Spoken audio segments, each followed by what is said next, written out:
Hello my dear friends, welcome to Math Mystery YouTube channel. मेरा नाम है महेंद्र सिंह और आज की वीडियो में हम करने जा रहे हैं फतेह मैराथन सीरीज में क्लास 10th के chapter number 14 that is statistics की एक्सरसाइज नंबर 14.1। इसके हम आज देखेंगे कुछ मोस्ट इंपॉर्टेंट क्वेश्चंस। तो चलिए अब हम शुरू करते हैं। एक्सरसाइज को स्टार्ट करने से पहले कुछ इंपॉर्टेंट फार्मूलाज हैं जो कि इस एक्सरसाइज में हम यूज करने वाले हैं। डेट इज सबसे पहले इस एक्सरसाइज, ये सारी एक्सरसाइज मीन पे बेस्ड है। तो चलिए हम देख लेते हैं मीन को हम किस तरीके से फाइंड करेंगे। मीन को हमने यहाँ पे लिखा है the mean for group data can be found by. जो भी हमें ग्रुप डाटा गिवन होगा तो हम उसमें मीन को फाइंड करने के लिए हमारे पास बेसिकली 3 मेथड्स हैं। First one is direct method, second one is assumed mean method and the third one is step deviation method. एक बात आपको याद रखनी है, चाहे आप डायरेक्ट मेथड यूज करो, चाहे आप अज्यूम्ड मीन मेथड यूज करो, तो चाहे आप स्टेप डेविएशन मेथड यूज करो, आंसर आपके पास हमेशा सेम ही आएगा। इन तीनों मेथड में से कौन सा भी आंसर आप यूज कर लीजिए, आंसर आपके पास हमेशा सेम ही आएगा। तो अब हम इन मेथड्स को देख लेते हैं। डायरेक्ट मेथड में मीन की value that is x bar is equal to summation, या जो ई वाला साइन है बेसिकली इसको हम कहते हैं summation f i into x i divided by summation of f i. F i is basically our frequency, that is number of time जो भी चीज अकर हो रही है, and x i is basically our class mark जिसको हम कहते हैं।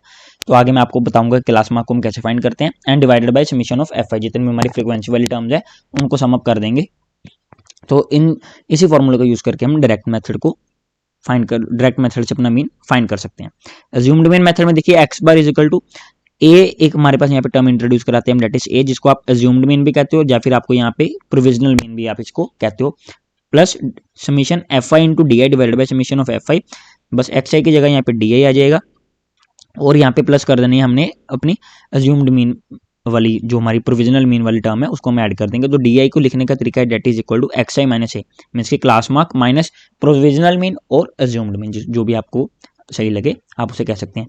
स्टेप डेविएशन मेथड देखिए, x bar is equal to जो कि मीन है उसको हम लिखेंगे कैसे, a plus assumed mean method जैसे ही है summation f i u i, means की यहाँ पे डी आई की जगह अब यू आई आ गया, divided by summation f i multiply batch, multiply means की जो हाइट होगी हमारे पास मॉडल क्लास की वो यहाँ पे हमने यहाँ पे यूज कर रहे हैं। यूआई को लिखने का तरीका है that is x i minus a class mark minus assumed mean divided by height of the modal class, जो भी हमें अकॉर्डिंग टू क्वेश्चन गिवन होगी। तो इन सभी मेथड्स को आप यूज करके मीन को फाइंड कर सकते हो। अगर कोई सिंपल नंबर्स गिवन हो तो मीन का फॉर्मूला जो हमारे पास हम बेसिकली छोटी क्लासेस में सीखते हैं that is sum of all terms divided by number of terms. तो ये हमारा मीन का बेसिक छोटा सा फॉर्मूला होता है। और यहाँ पर हमने देखा कि ग्रुप डाटा के केस में हम मीन को कैसे कैलकुलेट कर सकते हैं। आगे देखिए क्लास मार्क को हम कैसे लिखेंगे, upper class limit plus lower class limit divided by 2।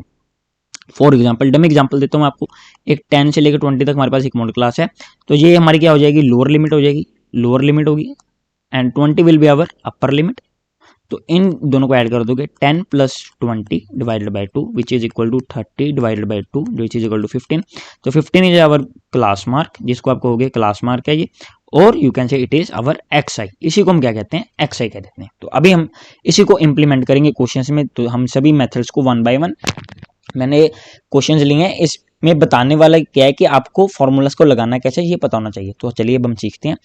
Third question से स्टार्ट करेंगे इस एनसीईआरटी के एक्सरसाइज 14.1 के। क्या गिवन है, फॉलोइंग डिस्ट्रीब्यूशन शोज, हमें डिस्ट्रीब्यूशन बता रही है जो डेली पॉकेट अलाउंस है चिल्ड्रन का किसी भी लोकेलिटी में, ये हमें टेबल में एक्सप्रेस करके बताया गया है। मीन पॉकेट अलाउंस की वैल्यू जो मेरा मीन है इन सभी चीजों का, वो हमारे पास गिवन है 18। यहाँ पे आपको क्वेश्चन पढ़ते हो कि आप बात पता चल रही है कि जो एक्स बार की value that is according to question 18 वो हमें गिवन है। Find the missing frequency f, हमें एफ की वैल्यू को यहाँ पे क्या करना है, फाइंड करना है। आपको एनसीईआरटी में सिर्फ इतना ही टेबल गिवन होगा, ये class mark F i x वाले साइड ये यहाँ पर गिवन नहीं होगी। ये तो मैंने आंसर लिखा है, तो अब मैं आपको बताता हूँ आपको सभी चीजें लिखनी कैसे हैं। तो देखिए daily pocket allowance in rupees 11 to 13, 13 to 15, 15 to 17 and so on, and number of children जितने भी फ्रीक्वेंसीज गिवन है उनकी यहाँ पे गिवन है 7, 6, 9, 13, F 5 and 4 with respect to their modal class. सबसे पहला इंपॉर्टेंट पार्ट क्लास मार्क। अब इस क्वेश्चन को तीनों मेथड में से कोई भी मेथड के साथ आप सॉल्व कर सकते हैं। मैं यहाँ पे डायरेक्ट मेथड ले रहा हूँ, आप अज्यूम्ड मीन तो चाहे स्टेप डिवीजन के साथ भी सॉल्व कर सकते हैं, आंसर आपका बिल्कुल सेम आएगा। तो आप कमेंट में लिखकर बताइए अगर आपने किसी भी मेथड के साथ सॉल्व किया बजाय डायरेक्ट मेथड के, तो क्या आपका आंसर सेम आ रहा है या नहीं। तो चलिए देखते हैं।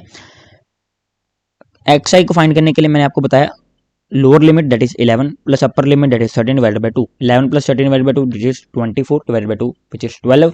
तो 12 आ गया। अब यहाँ पे इन दोनों के बीच का डिफरेंस कितना है, 2 है, तो बाकी जो आने वाली टर्म्स होंगे नेक्स्ट उनके बीच का भी डिफरेंस क्या होगा, 2 ही होगा। तो आप लिख सकते हैं 12, 14, 16, 18, 20, 24 अपनी सेटिस्फैक्शन के लिए हम एक बार कंफर्म ही कर लेते हैं, जैसे कि हमने यहाँ पे उठा ली, कोई भी रैंडम नंबर उठाते हैं, 19 + 21 which is equal to 40 divided by 2 that is 20, तो हमारा यहाँ पे 20 आ रहा है, तो हमारी क्लास मार्क तो बिल्कुल सही है, मींस की lower limit plus upper limit divided by 2।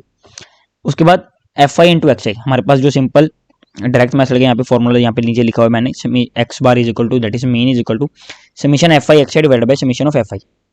F i पता है आपको, एफ आई के टर्म्स का समीशन पता है which is equal to 44 + f, सारे टर्म्स को ऐड कर देंगे, एफ फ्रीक्वेंसी वाले टर्म्स को, f i into x i इसको इसके साथ मल्टीप्लाई करवाएंगे, 7 को 12 के साथ, 6 को 14, 9 को 16, 13 को 18 एंड सो ऑन। तो 12 7 84, 14 6 84, 16 9 144, 18 into 13 that is 234, 20 into f that is 20f, 22 into 5 which is 110 and 24 into 4 which is 96। तो सभी वैल्यूज को उठा के यहाँ पे फॉर्मूला में रखिए, सिंपल आपका आंसर आ जाएगा according to question. X bar that is equal to 18 हमें गिवन है, summation f i that is 44 + f, तो एफ आई एक्स आई का समीशन इन सभी टर्म्स को आपने क्या कर देना है, सम अप कर देना है और यहाँ पे क्या कर देना है, प्लेस कर देना है। ठीक है जी, तो एक्स बार की वैल्यू को रखा यहाँ पे 18 is equal to summation f i x i की वैल्यू को रखा एंड यहाँ पे समीशन एफ आई वाली term that is 44 + f। Simple mathematics है, आप इनको सॉल्व करेंगे तो हमारे पास जो फाइनल आंसर निकल के आएगा that is equal to f की वैल्यू हमारे पास कितनी आ जाएगी, 20 आ जाएगी। Hence the value of missing frequency is 20। I hope आपको डायरेक्ट मेथड अब अच्छी तरह से समझ आ गया होगा। वीडियो पसंद आ रही है लाइक करते जाइए और चैनल को सब्सक्राइब करें और ज़्यादा से ज़्यादा शेयर करें, ताकि हमारा मोटिव यही है कि ज़्यादा से ज़्यादा क्वालिटी एंड कंटेंट आपको प्रोवाइड करवाया जा सके। 6th क्वेश्चन देखिए, the table below shows the daily expenditure on food of 25 house hold हैं किसी भी लोकेलिटी में, उनका एक्सपेंडिचर बता रहे कैसे कैसे उनका जो खर्चा है वो भी है। हमें फाइंड क्या करना है, find the main daily expenditure on the food by suitable method. Basically आपको फाइंड इस क्वेश्चन में मीन करना है, कोई भी सुटेबल मेथड की बात की गई है। अब इस क्वेश्चन को मैं आपको स्टेप डेविएशन मेथड के साथ कैसे सॉल्व करते हैं वो बताऊंगा। देखिए यहाँ यहीं तक आपको गिवन होगा एनसीईआरटी में, इसका टेबल यहाँ तक बना होता है, फ्रीक्वेंसी वाली टर्म्स गिवन होंगे, ये गिवन होगा और एक फ्रीक्वेंसी वाली, बाकी सारी चीजें आपको खुद फाइंड करनी है। अब यहाँ पे देखिए 100 to 150 के लिए frequency that is f i की वैल्यू 4 है, 150 to 200 के लिए 5, 200 to 50 के लिए 12, 250 to 300 एंड 300 to 50 के लिए दोनों के लिए सेम है that is 2।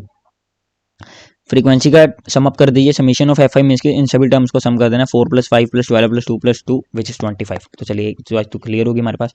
Mid value, class mark और एक्स आई, जिसको हम एक्स आई कहते हैं, इसको फाइंड करने का तरीका, lower limit 100 plus upper limit 150 divided by 2 which is 125। और आगे वाले टर्म आप कैसे लिखते जाएंगे, इन सभी के बीच में इक्वल डिफरेंस है। यहाँ पे देखिए 100 से लेकर 150 तक 50 का डिफरेंस है, तो इन सभी टर्म्स में भी 50 का डिफरेंस आगे आता जाएगा।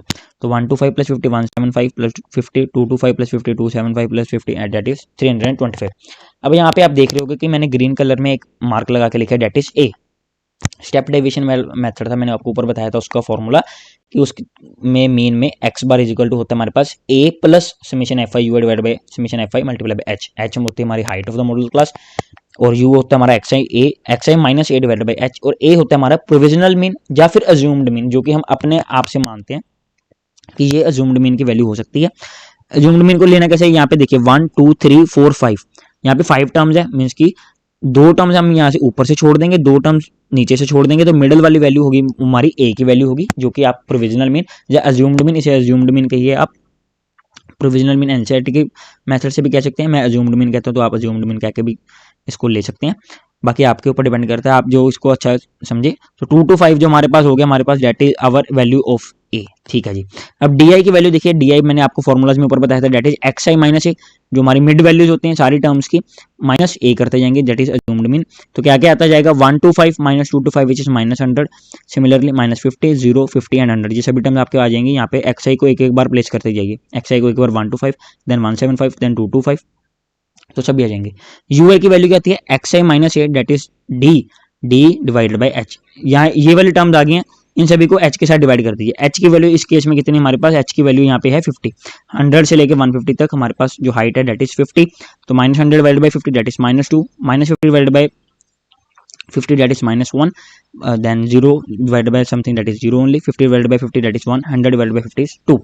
अब ui भी आ गया, तो हमारे पास फॉर्मूला भी, अब ये वाली टर्म देखिए, mean is equal to x bar a plus summation f i u divided by summation f i into h. Height आपको पता है, अज्यूम्ड मीन की वैल्यू आपको पता है, समीशन एफ आई की वैल्यू आपको पता है, फाइंड क्या करना है, समीशन एफ आई यू रह गया, तो एफ आई यू को फाइंड कर लेंगे और उसके बाद समीशन लगा देंगे, डेट मींस उन सभी टर्म्स को ऐड अप कर देंगे। एफ यू आई की वैल्यू कितनी है यहाँ पे, ये है, एफ आई की वैल्यू ये है, तो 4 × -2 that is -8, 5 × -1 -5 12 into 0 which is 0, 2 multiplied by 1 which is 2, and 2 into 2 that is 4. Then summation fi ui is equal to -7. 4 plus 2 that is 6, 6 minus 5 that is 1, 1 minus 8 which is -7. थोड़ी सी noise आ रही है background में, तो उसके लिए मैं माफ़ी चाहता हूँ।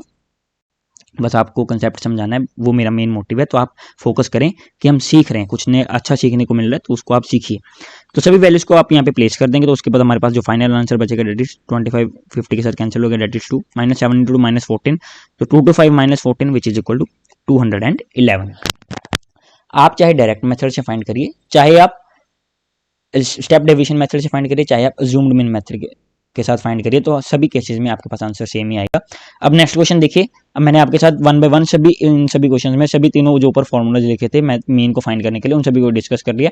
यहाँ पे मैं अज्यूम्ड मीन मेथड जो हमारा मीन को फाइंड करने के लिए उसको लूंगा, क्योंकि स्टेप डेविएशन और डायरेक्ट मेथड मैं ऊपर 2 क्वेश्चन में आपको समझा चुका हूँ। क्वेश्चंस कोई भी आ सकता है इस एक्सरसाइज में, जरूरी नहीं यही आएगा, एग्जाम्पल्स में भी कुछ भी आ सकता है, कुछ भी क्वेश्चन वो बोर्ड बना सकती है। बस आपको कंसेप्ट को समझ के उसको कैसे लगाना है हमने ये पता होना चाहिए, that is most important. Following table gives literacy rate, हमें परसेंटेज में गिवन है 35 सिटीज का। Find the mean of mean literacy rate. Mean literacy rate की बात मीन्स की बेसिकली हमें मीन फाइंड करना है, जो कि मीन कैलकुलेट करना है।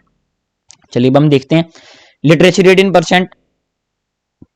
45 to 55, 55 to 65, 65 to 75, 75 to 85, 85 to 95, ये हमारे पास मॉडल क्लासेस गिवन है। इनकी फ्रीक्वेंसी कितने टाइम्स ये अकर कर रही है, number of cities.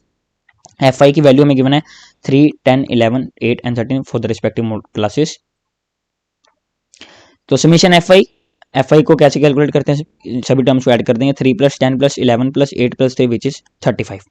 Class mark lower limit plus upper limit divided by 2, 45 + 55 divided by 2 which is equal to 50। सभी इन 45 से लेके 55, 55, 65 कांस्टेंट जो गैप है वो कितने का है, 10 यूनिट्स का है। तो सभी यहाँ पे क्लास मार्क में भी 10 यूनिट्स का क्या आता जाएगा, डिफरेंस आता जाएगा 50, देन 60, देन 70, देन 80, देन 90। अब मैंने आपको ऊपर बताया था कि अगर 5 टर्म्स है तो 2 टर्म ऊपर से छोड़ेंगे, 50 और 60 को छोड़ दिया, 80 और 90 इन दोनों को छोड़ दिया, हमारे पास बचा क्या, ए, जो दैट इज अज्यूम्ड मीन हमारे पास निकल के आ गया, जो सेंटर वाली टर्म है। अगर इन केस आपके पास 6 टर्म्स आ जाएं, फॉर मान लीजिए एक x1 है, एक x2 है, एक x3 है, एक x4 है और एक x5 है और एक x6 है। 2 टर्म्स आपने नीचे से छोड़ दी, 2 टर्म्स आपने ऊपर से छोड़ दी, अब आपके पास x3 और x4 बच रही हैं। तो आप इन दोनों में से किसी को भी ले सकते हैं, तो आपके पास अप्रोक्सीमेट आंसर आ जाएगा। तो मैं रिकमेंड करूंगा कि आप ज़्यादातर छोटी वाली टर्म्स को उठाएं, मीन्स कि अगर x3 छोटी है या फिर x4 बड़ी है तो आप x3 को लें, अगर x3 बड़ा है x4 छोटा है तो x4 को लें। इन दोनों में से किसी को भी ले लीजिए, आंसर में इतना ज़्यादा इफेक्ट नहीं पड़ेगा। इनकेस अगर आपके पास 6 टर्म्स हैं, ज़्यादातर 5 टर्म्स गिवन होते हैं अज्यूम्ड मीन मेथड अगर आप लगा रहे हैं। तो डी की वैल्यू देखिए xi - 8 that is class mark minus assumed mean, xi एक एक करके 50 - 70 - 20, 60 - 70 -10, 70 - 70 0, 80 - 70 10, 90 - 70 विच इज 20। fi डी की वैल्यू फाइंड करिए। fi हमारे पास गिवन है 3, यहाँ पे 3 × -20 which is -60, 10 × -10 which is -100, 11 × 0 that is 0, 8 × 10 that is 80, and 3 × 20 which is 60। तो summation fi D means in सभी टर्म्स को कर दोगे, सम अप कर दोगे तो समीशन निकल के आ जाएगा fi d which is -20। Assumed mean method क्या था हमारे पास, x bar is equal to a plus summation fi d divided by summation of fi। a की वैल्यू को सब्स्टिट्यूट करो 70 है, समीशन fi डी की वैल्यू -20 है, समीशन ऑफ fi की वैल्यू कितनी है 35। तो 70 प्लस -20 डिवाइडेड बाय 35, तो -20 डिवाइडेड बाय 35 विच इज 0.57, तो 70 - 0.57 विच इज इक्वल टू 69.43। अब क्योंकि हमने ये फाइंड किया मीन क्या था हमारा, मीन लिटरेसी रेट, और लिटरेसी रेट हमें परसेंटेज में गिवन था, so that means hence the literacy rate is 69.43%। तो ये थे इस एक्सरसाइज के कुछ इंपॉर्टेंट क्वेश्चंस। आई होप आपको अच्छी तरह से समझ आए होंगे। कहने को तो क्वेश्चंस कुछ भी बना सकते हैं इस केस में, जरूरी नहीं कि यही क्वेश्चन आपको गिवन होंगे एग्जामिनेशन में। समझने वाली जो बात थी, मेन मुद्दे वाली बात जो हमारी ये है कि आपको मीन के मेथड्स पता होना चाहिए, मीन को फाइंड कैसे किया जाता है। One of the most important formulas हैं जो हमारे इस एक्सरसाइज 14.1 में, वो क्या है, मीन के मेथड्स। डायरेक्ट मेथड सिंपल है, assumed mean method fi d divided by summation fi plus A हमारा प्रोविजनल मीन होता है, या फिर आप उसको अज्यूम्ड मीन भी कहते हो। डी को हम फाइंड करते हैं xi minus a class mark minus assumed mean. Step deviation method x bar is equal to a plus summation fi u divided by summation fi multiply by h की value होती है मेरी height of model class जो भी हमें given होगी वहां पे, ui होता है हमारा xi minus A divided by h, xi आती है हमारी बेसिकली क्लास मार्क होती है, एंड -8 दैट इज ये जो हमारे पास होता है दैट इज अज्यूम्ड मीन और प्रोविजनल मीन। क्लास मार्क को कैलकुलेट करने का formula upper limit plus lower class limit divided by 2। I hope आज की वीडियो का कंसेप्ट आपको अच्छी तरह से समझ आया होगा। वीडियो को लाइक करें, शेयर करें, चैनल को सब्सक्राइब करें, क्योंकि आने वाले दिनों में मैं आपके लिए और अच्छा कंटेंट लेकर आने वाला हूं। May God bless you all and thank you very much. अगर आपको कोई भी डाउट है, किसी भी क्वेश्चन में कोई भी क्वेरी है, तो आप उसे कमेंट सेक्शन में लिख के छोड़ सकते हैं। मैं जल्दी से जल्दी आपका डाउट सॉल्व करने में आपकी हेल्प करूंगा। Thank you.